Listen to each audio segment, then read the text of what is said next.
Welcome to the latest Zeal Access webinar. My name is James Radke, Managing Editor of Zeal Access, and today I will be offering you a few tips on how to improve your website so that you, your staff, your audience, your donors, and the all-powerful Google are happy with your site. Before we get started, I want to just take a minute to give a brief background on Zeal Access. We are a company focused on helping patient advocacy groups with their communications, which includes their website and its content. Our staff has over 15 years experience in web design, advocacy, and medical communications, and we want to use those skills to help advocacy groups reach their potential. To learn more about our company, feel free to reach out to me via email or phone as shown here. Okay, on to the webinar. Tips to improve your website.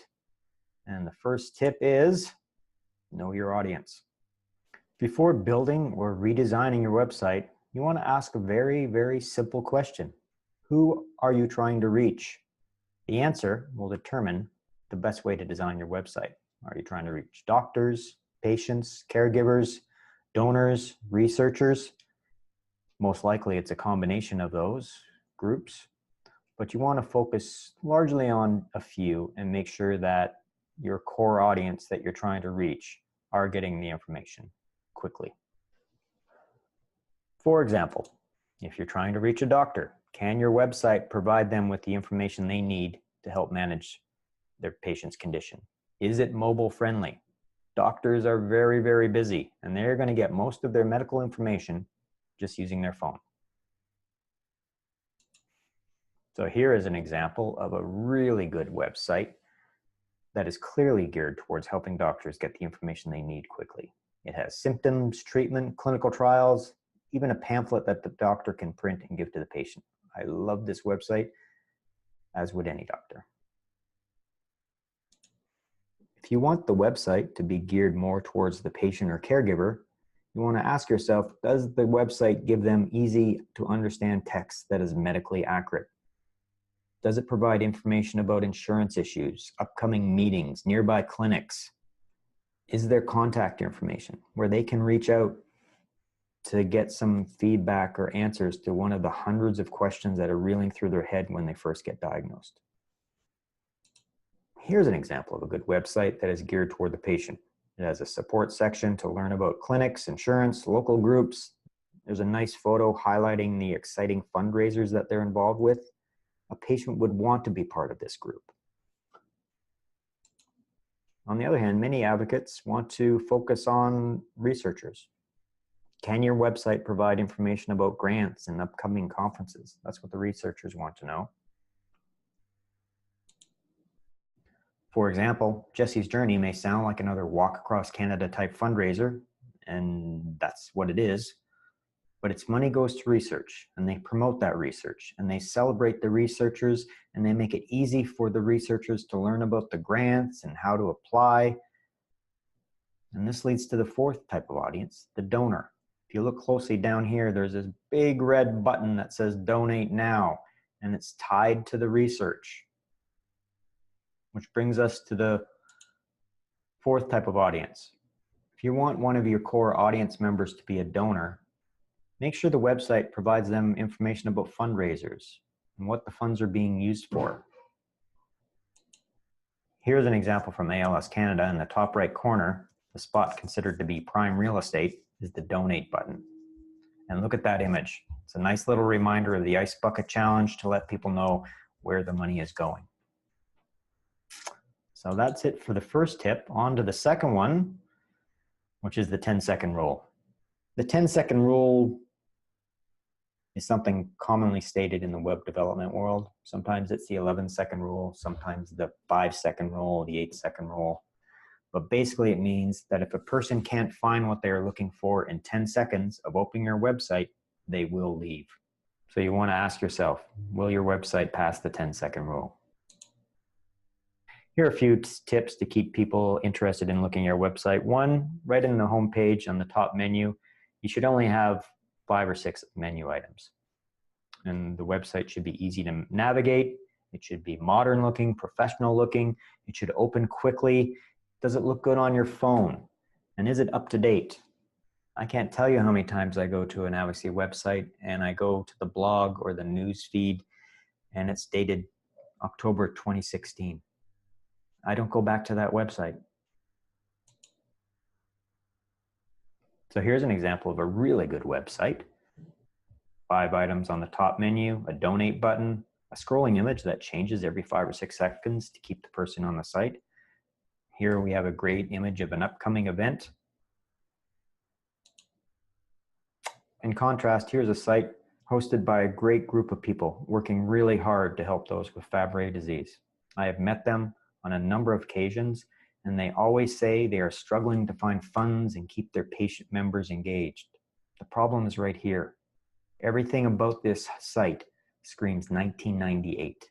The only person that probably clicks on any of these links is a person like me, and I'm only doing it to see how bad it really is. Okay, tip number 3, understanding Google. As a little side note, nobody understands Google. Not really. If they say they understand it, they're lying. However, here are 4 things that most experts agree can contribute to a good Google ranking. First among those items is security. Here's that website I lavishly praised earlier in this presentation. It knows its audience, and it provides links to some incredible valuable information. But if you look closely, Google is now letting you know that it's not secure. It's a new thing that they've done.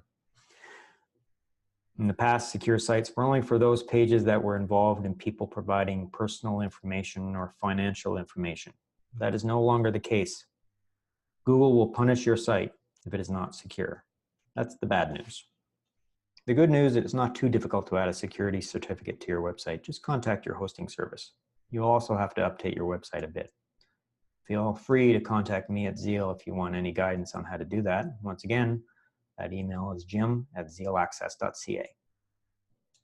Another item you should pay attention to is the description. What is the text that show up when you do a Google search of your own website? Google used to allow you to have a snippet length of 320 characters. That is no longer the case. They've now reduced it to 150 to 170. So do me a favor. Do a search of your own site. See what pops up. You'd be surprised. Original material. Google loves original material. In the past, a lot of advocacy groups used to just copy and paste information from medical websites. The good news, they are no longer doing that. Some still copy from Wikipedia, and there's nothing illegal about that, but it's not helping you. Google ranks you according to a number of factors, including original content. And if they determine that you just copied from Wikipedia, they will just include Wikipedia in their search results. Now, I understand that most advocacy groups cannot afford to have a professional writer on staff to post articles on a regular basis that are original. However, there are a few tricks of the trade to get around that. Companies and universities are always providing information via press releases about their various studies. Use that information as a starting point to write your own article. Another option is a calendar of events or video interviews. If you can get some of your patients or doctors on film with your logo on it, that's a great way to add content and spread your brand. And finally, reliable sources. If your material cites reliable sources, Google will reward you. It also gets you in good graces with various government agencies, journals, companies, etc. that you're citing. If you reference a company's clinical trial that they wrote about in a press release, let them know on social media. It's a great way to introduce yourself to the big dogs. And one bonus tip, you can't stop. Never stop. Google algorithms are always changing, as are websites, your competition, and in the example shown here, how people actually search. Hey Google, is there a 5K run this weekend? Alexa, what is Jesse's journey? Is your website ready for that? And with that, I will close with this tip 3B. Understand Google, but also understand that it's always changing and you cannot stop. So these are just a few of the tips that I hope can improve your website. We understand that you are busy with limited staff and a limited budget. We at Zeal Access have been in the patient advocacy, web development, web content, medical information biz for 15 years. We understand your struggles, but we also know that in order to attract patients, doctors, researchers, and donors, you need to find the time to make your website attractive to them. Thank you for taking the time to watch this webinar, and feel free to go to Zeal Access CA for more tips.